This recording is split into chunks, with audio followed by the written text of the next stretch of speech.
welcome to Command the Room. I'm your host, Dr. Miluna Fausch, and I help executives, professionals, and startups grow careers, rev up sales, and attract funding by teaching them how to command the room through effective, dynamic public speaking. Because let's face it, life's a pitch. Our intention today is to inspire you to learn about the importance of your voice as key to your positive influence, professional and personal power, and the success of your career. I am here today with the amazing Holly Shaw.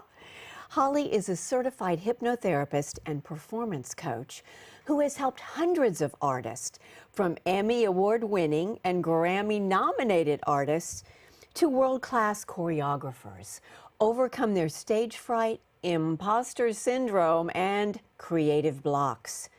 She herself was a SAG actor and spent many years in film, TV, and on stages all over the world. Welcome, Holly. Thank you. Thanks for having me, Dr. Miluna. Question number one. Okay. How did you begin your voice training? Was it as a performer? Well, interestingly enough, I didn't really think about my voice as an actor for a long time because most of my acting, I did some things on stage, but most of it was on film. And so there wasn't really the need to train sort of to command a room. It wasn't until later when I became a speaker and noticed that I need a little work on commanding a room, say if I'm leading a workshop, yelling out of the, forcing something out of the top of my voice in a shrieky sort of manner didn't elicit the response that I wanted. So honestly, my voice training, I feel like, came from flamenco dance. It came from all those years of learning how to direct my energy. I spent 15 years as a professional flamenco dancer, and honestly, even though I didn't speak that whole time, there was, being able to direct that energy and being really strong in that way, I feel like had a big effect on my voice when I started using it. Wow. Yeah. Yes, flamenco is such an art form into itself. Yeah, right? So amazing. How do you think about your voice now? So how do I think about it? Well, those voices in my head in the middle of the night, that's how I think about it. No, but really, I think about my voice. I use it a lot on my podcast. Yes. And I think I have, because that's the only piece of the performance that's coming through is the sound vibration. So I have really been focused more on using my voice, using it creatively, using it using the different textures of it. And I remember when I first wanted to do the podcast, I said to my producer, I said, I really wanted to feel like, to the listener, as though I have my arms and legs around them and I'm just whispering into their ear. And he said, oh, okay. But, and of course there are different moods and different, it's not everything is going to be that intimate. But I think I was getting at this idea of being really intimate. The voice has a way of carrying a message and just touching someone deeply. Absolutely. Mm-hmm. And you've certainly done that. Your voice is very sexy and intimate on the podcast. Oh, yes. Oh, yes. And tell me, what are the benefits in training your voice as an executive or a business owner? Right. Well, you think about any type of person that's going to be leading a group or wanting to speak up and be heard. And there is, it's not enough to just have the intelligence to make the right argument. As we know as women, right? It's not enough to just know and be able to say it clearly or articulate your point, but there is also a vibration that happens with the voice as it carries. And, I'm just thinking of a couple of examples. Like if you have a really shrill voice that's difficult to listen to, even if the words are great, people might not receive that message. Or if your voice is too quiet, it might, bother people too much to lean in all the time and strain to hear you. So that's just a couple of the many examples. why it's important to have that instrument sort of backing up what it is you want to say. Gorgeous. Well said. Do you feel our creativity comes through our voice? Well, I sure hope so. It better. Yeah, I mean, I do, definitely. I love, especially as an actor, you know, and a speaker, I love the fact that, you know, sometimes you'll have words that you say every night or words that you say again and again, but every time that you say them, it's a little journey around the words. It's a little, you just never know exactly how they're going to land, and you get the joy of sort of playing with the peaks and the valleys of the language as you say it. Wow. Yeah. Wow. And how do you prepare for your podcast? Because as I mentioned, your voice is amazing, and Oh, it's thanks. crucial because we're only hearing, we're not seeing. Yeah. How do you prepare for that? Yeah, so you know, I would like to say I'm totally unscripted, but the truth is I definitely lean on scripting. And in fact, I did in the beginning more than I do so now, because there's something about being able to choose the exact right words that you want to say your point, or, you know, to have, even if you're going to have a joke, to work it out so that you don't say something that you don't want to say, you know, let little things slip out. And so I have tended to script. Now I'm moving more towards not scripting, so I'm doing half not scripting ahead of time, because there's something so beautiful about someone just passionately expressing themselves articulately in the moment. I just am working on getting there fully. It's going to take some practice. You know, I think there's an art to it, Yes. and I look forward to that, doing more. Love that. Now, I used to joke that I studied piano, voice, and flute, but the voice won because I could take it with me wherever I go. How do you care Yeah, for your voice, right? your instrument? Oh, I smoke lots of cigarettes and I get no rest. Sorry, my goofy side comes out. You put a camera on me. I'm like, no, but really rest. Obviously, you know, I don't go out to loud venues where you have to shout to be heard. I'm a little bit of a hobbit. I tend to stay home and get a lot of rest. I don't eat dairy very much anymore, which used to could really clog you up. Yes. And I'm not a smoker, so that all helps, you know. That's the truth. Yeah. What is it that allows a voice to carry to the back of the auditorium, the boardroom, the stage? Yeah, well, I think we think of the voice carrying to the back of the stage. We just think, or the back of the auditorium per se. We think, oh, I just need to get louder. Like I just need to force it harder, and that doesn't really work so great because it distorts the sound that's coming out, right? So I like to think of it, instead of just, you know, squeezing the sound out of your mouth hole, you know, you want to think about the body as a whole instrument. And I know we've talked about this. You know this. You know, you sing from your feet up, you speak from your feet up. And there is a particular range that that all of us have, where when we're in that range, our bones and our whole body will vibrate with that sound as well.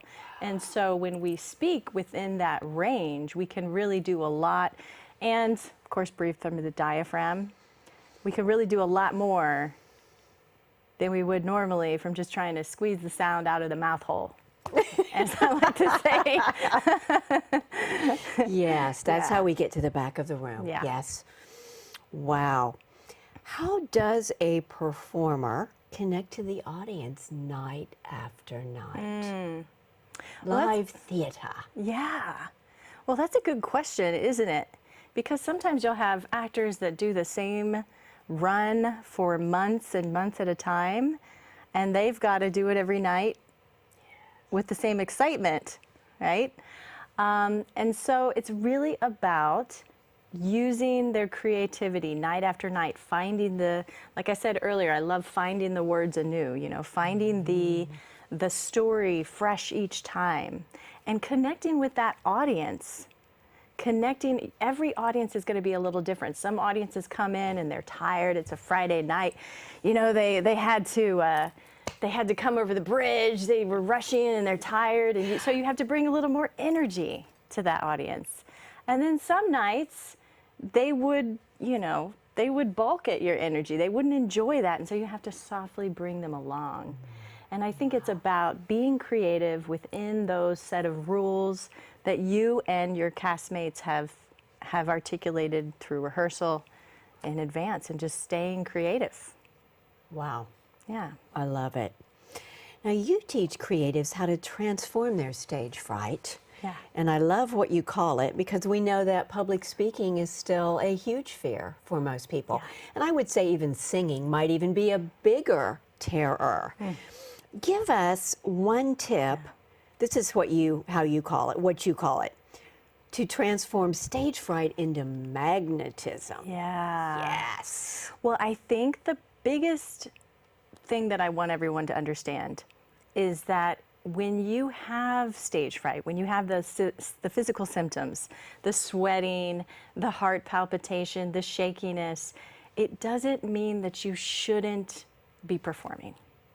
It doesn't mean that you shouldn't be doing it. It actually means that you should, because it means there's an energy that's coming to you and through you. It's just up to you to get up to speed with that. Wow. Yeah. Wow. And so I have found that the biggest things that people can do for themselves is start telling a different story about it. When that energy comes to you, when you start to feel the nerves or the flop sweating or whatever it is for you, to be able to say, okay, I'm excited. Here we go. I'm getting more energy. How can I use this? And it's all about learning how to direct that powerful, powerful, wonderful energy, rather than to say no to it or resist it. And I read that the fear is also trapped power. Would you agree with that? Would we call energy and power the same thing? Yeah, I would say in this circumstance, I'm definitely using those interchangeably. Yeah, power and energy. Wow. What qualities of a voice impact and influence others? What qualities of a voice impact and influence others? Well, I think, like I was saying earlier, range. Not everyone is going to have a nice low voice, or what we think of as a soothing voice. There's all different types of voices, right? But I think with each body, like your body is an instrument, and so it plays certain notes. And just as if you think of the om, people that om, you get in a group of people, you ask them to om, invariably a lot of them will just om the same note. They don't know any better, but really the om, and I may be misspeaking, I don't actually know a lot about the religious origin, so if I mess up, just know that I'm going to research after this.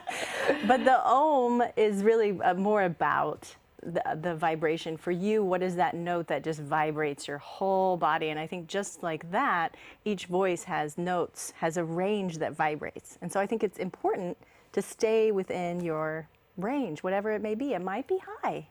You might have a high voice, and that's okay. That's beautiful, but it's finding those notes that resonate your chest and resonate your whole body. Speaking of resonate, resonance is different from volume, isn't it? Sure. Yeah, well, it's just like we were talking about earlier, about trying to reach the back of the room. You're not going for volume, you're going for, well, there's a piece, of course, of volume, but it's the resonance. It's what's going to resonate the bones here and the bones in my face, right? So that the mask is also sending the sound, and just getting the whole body involved. So you aren't talking from just up here. You're talking from your feet up. Yeah. Whole body. So that's the difference. I love the way you describe that. It's sometimes hard to describe resonance to people, to folks. So it's that vibration. That's the way I think of it. And up and out, not here or choked or down. Right, or contracting it or Yes. limiting it. Or what if we were to speak from our hand? What would that look like? I don't know. I don't know. I think we'll explore that at some point. I don't know. I love it. I don't know. What voices do you find irresistible? Well, it's funny that you ask. I love a good Southern drawl, like a slow.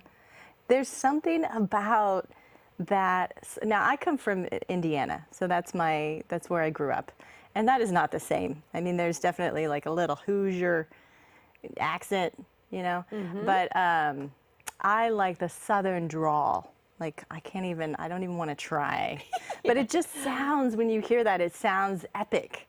Like they could be saying, "We're gonna go get some iced tea," and it just sounds like this epic thing. And I love like the drama of that, the spaciousness. Gone with the wind. Yes. Yes. Yeah. Well, to me, it's like being hugged in a way. Yes, as you said, it's dramatic. Yeah. We're just going down the street for some iced tea. There you go. Are you Southern? No, but I love to play with voices as well. Okay. Yes, yes. Yes. It's that playful quality, Yes. imitating, and sometimes I don't know what voice is going to come out. That's For example, exciting. if I'm with my New York friends, then New York starts coming out, right? Oh, yeah, you match the person you're with. Yes. I heard that Oprah Winfrey does that too. I did not know that. It's a sign of empathy, that you're empathizing with them. I like that. What else? Tell us one more thing about overcoming stage fright. How can we reframe that? One more thing. Sure, I'd love to. Well, I can give you a quick tip for the body because something that people can do. So when you start to tremble, what's happening is you're having a fight or flight situation happening. So the blood is flowing to the extremities, to your hands, your arms, your feet, your legs, so that you can run or fight, right? So in order to, that's why you shake. That's why your extremities shake. So in order to help push the blood up and help stop the shaking, the best thing to do is to squeeze your bottom. Squeeze your legs and squeeze your bottom as hard as you can. And you can do this, say I was, in the middle of a stage talking. I've actually done this before when I'm nervous. Just squeeze, nobody can really tell. You just look maybe a little better. A little more pulled together? Yeah. A little more upright? And it has a nice visual effect. Looks good on camera. Looks good on stage. Yeah.